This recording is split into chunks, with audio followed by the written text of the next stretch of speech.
Yes, sister. Hi, my name is Meredith, and I'm a student studying psychology from Canada. My question is very simple. How can you say that men and women, that there's no sexism when the very setup of this conference is sexist? For example, the men are seated in front of the women. Can you repeat the question a bit slowly, sister? Yes. Why is it that the men are seated in front of the women? The very structure of this conference is sexist. Why is that? MashaAllah, sister asked a very good question. That why aren't the women seated in front? No, why are we not, if you're going to separate us, how come we're not left to the right? Correct. Why is one in front of the other? Question. That why are the women, if you believe in equal, why not left and right? Why not? It's a very good question, sister. Because the Quran says in Surah Nisa, chapter number 4, Surah Nisa, chapter number 4, verse number 30, say to the believing man that he should lower his gaze and guard his modesty. Whenever a man looks at a woman, any brazen thought comes in his mind, he should lower his gaze. Now if the women are sitting on my right, I will only have to speak looking on the left. You know, because I cannot look at, here I can look at everyone. Sister, I cannot see your face also from here. And maybe you may look at my direction. If you want to see me close, you can see on the screen there, no problem.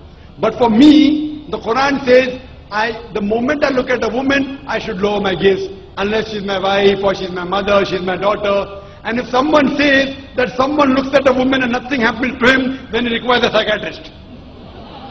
So if you were here, maybe I would, I would talk to you like that. So you'll tell me, what ill-mannered boy is this? Showing me his back. Now my gaze is there. Knowing the microphone, I cannot see you. I can just see, okay, just a little bit here and there. So I'm maintaining my hijab. Now when we have lady speakers speaking, only ladies, front row, no problem. So what happened? Because it's a gent speaking, there are occasions, some occasions, where then we have to keep a partition, and we can do that. And we have done that. But there's such a vast gathering, so many cameras, it will obstruct. So that's the reason, but in no way are we trying to say that the women are inferior. That's the reason we have got a screen close to you. MashaAllah, especially for sisters who are sitting a bit more behind, so you can get the view. But in front, it will be difficult for me to speak, for me to maintain my hijab, for me to look, because in public speaking, we are taught we have to look at the woman. Look at the audience.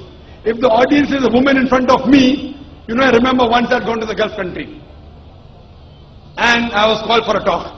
And I always say, and a ladies organization, I always say that at least the front row should be gent, But they didn't do it.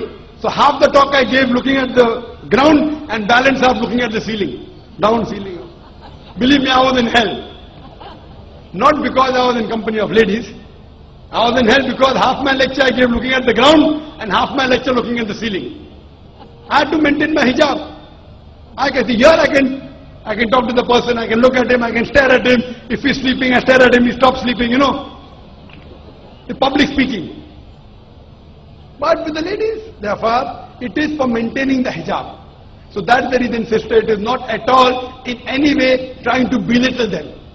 But we see to it, and the reason we have given you one microphone instead of two, because we feel that the proportion is approximately 1/3, 2/3. That's the reason. But the moment last time when there were more ladies, we gave equal proportion. Hope that answers the question, sister. Thank you.